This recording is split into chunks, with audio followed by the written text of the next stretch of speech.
What is up, NFL fans? It is your host, Mickey G, and this is Predicting the NFL with Mickey G. That's right.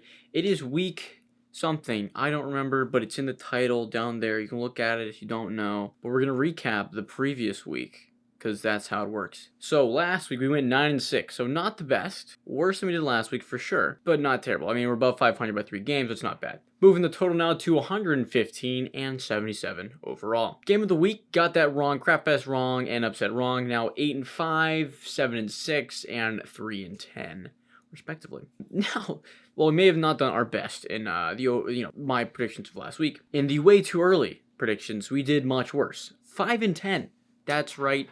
This was finally the week where just all of the things that were wrong about this season came together in one just beautiful, just bad, yuck kind of a thing. 5-10 rate, which now takes us to 113 and 79, which is interesting because now my regular predictions are better than the way too early predictions, which I feel like should and does make sense. But anyways, that's last week. Let's move into this week. First on our list, we have a great matchup. We have the Kansas City Chiefs at the Miami Dolphins. And the Kansas City Chiefs, they're good. They're flying high. They're red hot. And while they might have had some troubles against the Broncos defense, here's the thing. I don't think it's going to matter. Even if they have tough matchups like that, they've pulled out the victory in the end. Except for the Raiders, but we don't talk about that game. That was special, I guess. Going with the Chiefs in this one. I mean, it's obvious. It's hard to pick against them at this point.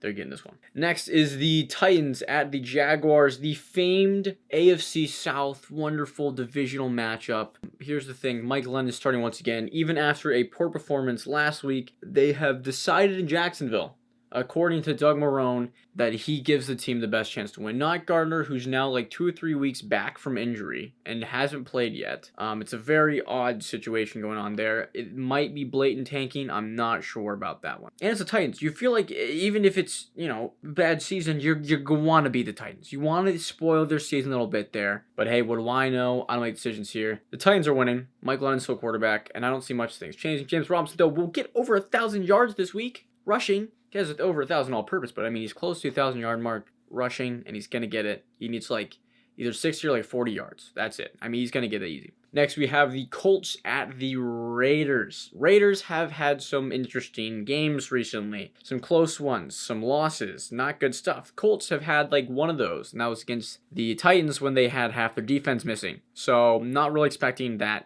this week. I'm going with the Colts and an all-out Dubberooski. Next, we have our game of the week, baby. The Steelers at the Bills. Now, an odd performance last week by the Steelers, but really isn't that odd. They've been having struggles all season. They've had injuries. I don't know if James Conner's going to be back this week, but if he is, it might look better for Pittsburgh. Bills, on the other hand, had probably their best game of the season last week, absolutely demolishing the 49ers in a beautiful display of what they can do as a team. Also, lots of fans points from Cole Beasley.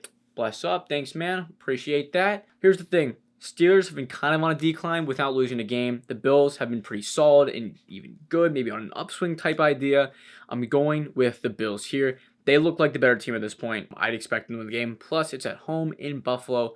That's a good little spot right there. Next, we have our Monday night game, baby. The Ravens at the Browns. This one's going to be interesting. The Ravens, they're thought to be good beginning of the season, but they've had struggles. They struggled to beat the Cowboys of all teams. Browns, on the other hand, were handily destroying the Titans in the first half. They led them up in the second half. But I feel like at that point, they just took their foot off the gas because they thought it doesn't really matter. And they were kind of right. They didn't really need to. They scored maybe like 1 touchdown or like 3 points, something like that in the second half, and they still won the game. So it wasn't like it was that much of an issue, but they got to make sure, I feel like they got to put the foot on the throat, keep it there for the entirety of the game, and they're going to come out of this one with a victory. But I like them. I like what they're doing. The run game is unstoppable at this point. So Browns getting this one. Moving into the AFC, NFC games, we have the Thursday night game. That's tonight's game. The Patriots at the Rams. Patriots have had a rocky season, to say the least. The Rams have had a pretty solid season. I feel like they've gotten better as the year's gone on. They're putting things together. They're figuring out their identity on offense and running the ball, the play action, going off of that, things like that. Defense is looking great. Aaron Donald's doing good stuff. And here's the thing. they have a legitimate shot at the top of the division. At the beginning of the year, it looked like it was going to be between Seattle and Arizona. Arizona's been dipping off a little bit. Seattle's been dipping up a lot. I gotta say, the Rams taking this one. They're leading the division. They want to keep that lead. They want to extend that lead. They want a good spot in the playoffs. Okay, they want to play the bad team in the first round instead of the good team. Next is the Texans at the Bears. The Bears have looked bad. They lost to the Lions last week. I was iffy on that game. I should have gone with the fact that it was new coaching staff, kind of a thing. Maybe Matthew Stafford does better. Plus, Trubisky was starting. But, I mean, honestly, at this point, I don't care who's starting the quarterback position. I don't think it matters much for the Bears. If it's one of those two, it's not going to be a positive outcome. Texans. Deshaun Watson is playing out of his mind. He has been the entire year, but his team is not good. I think he can do enough here. I mean, he's winning the quarterback matchup. No contest. So that, I think, is the big part about this game. That's why I'm giving it to Deshaun and the Texans. They're winning this one. Next, we have our crap fest of the week, baby. We have the Cowboys at the Bengals.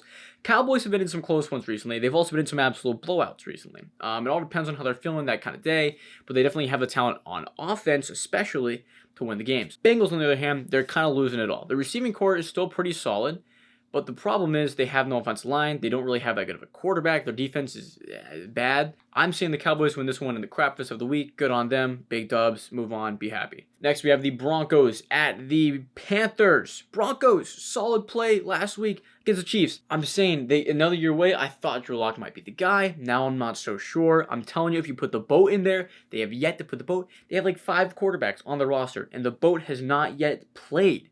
You put him in there, he's winning games, but it's not the case. Panthers, on the other hand, they've got something interesting. They've got Christian McCaffrey expected to be back this week. That's a big thing for their offense. The running game had some good games without him, but it kind of sputtered out a little bit.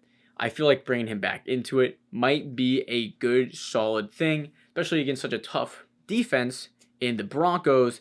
It might give them just what they need to get the edge here. Panthers getting this one at home. Next is the Jets at the Seahawks. Now, as bad as the Seahawks have been, and as much as I'd love for this to be the trap game that got them and just, whoa, the Jets, they won, what? Even though they should have won last week, but Greg Williams decided, no, senor, I will put out the best possible defense to not cover anyone and let them score a touchdown so we keep the tank alive. I mean, solid move by him. He's keeping the tank alive. He's keeping the 0-16 season alive. That's good on him. Sad thing is, he got fired because of it. Because, I mean, it's blatant tanking. You can't do that. That's not cool. Seahawks, on the other hand, they got to figure something out. The Jets defense, I don't think, is good enough to stop even Russell Wilson on his worst day. For the love of goodness, some of my playoffs have started this week for the fantasy leagues I'm in, and I have Russell Wilson in at least a couple of those, or keeping myself in the playoff hunt, kind of an idea. I need big games. Tyler Lockett, Russell Wilson, please give me some money. Seahawks, come on. Win this one. Next, we have the Falcons at the Chargers. Chargers have been bad. They've been awful. I don't understand why. They are one of like 2 teams, I believe, that has like the number 1 offense in the top 10 offense and defense. Okay, which is the same as the Rams. Yet they have like a 4-win season, maybe 3-win season. I can't remember honestly. That's bad. That's disappointing. And I feel like until maybe coaching changes, they're not going to change that. Falcons, on the other hand, they changed coaching things. They're looking much better. Offense is superb. They're going to go out there and they're going to win the game. I'm sorry, Justin Herbert, but you got to get something else figured out there because you can't be doing it all on your own.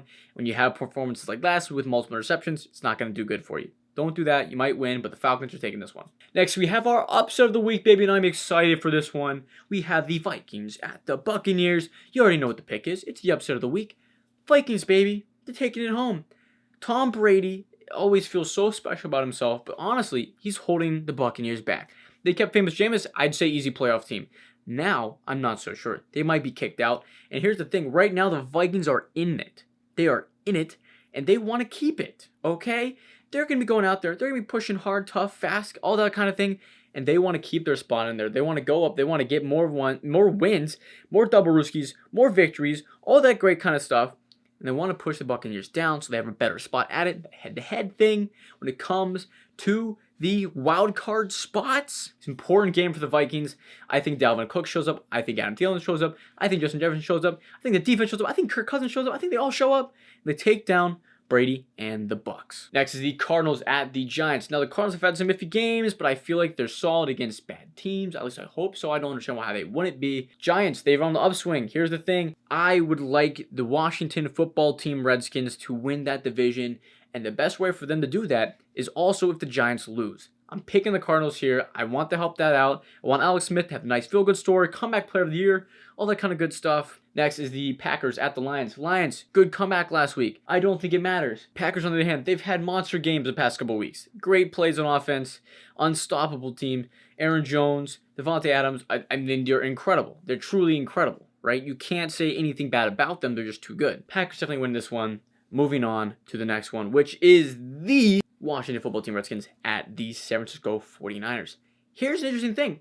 They have the same record. Now, you already know where I'm going with this. At least I feel like you can figure out where I'm going with this. If I want them to win, I want them to make the playoffs, I'm going to go with them. Alex Smith getting dubs, continuing the freaking double Rooskies. They just beat Steelers. They're on a high right now. They're on a freaking high. Buccaneers, 49ers just got pounded by the Bills. They're not feeling too good about themselves. Redskins, baby, taking this one. Next is the Saints at the Eagles. Saints have been good. Taysom Hill's been good. Jalen Hurts getting the start, though. That's exciting. I'm excited. Don't think it matters, though. Saints are winning this one. And that is actually our final game of the week. Thank you for watching. Smash like, subscribe, all that. You know the drill. Just do it. Okay, tell friends. I guess share with everyone. Come back and be like, wow, this guy's so smart. He picks all the right teams except for, the 5 that I got wrong this week. Yeah. Thanks for watching. Bye.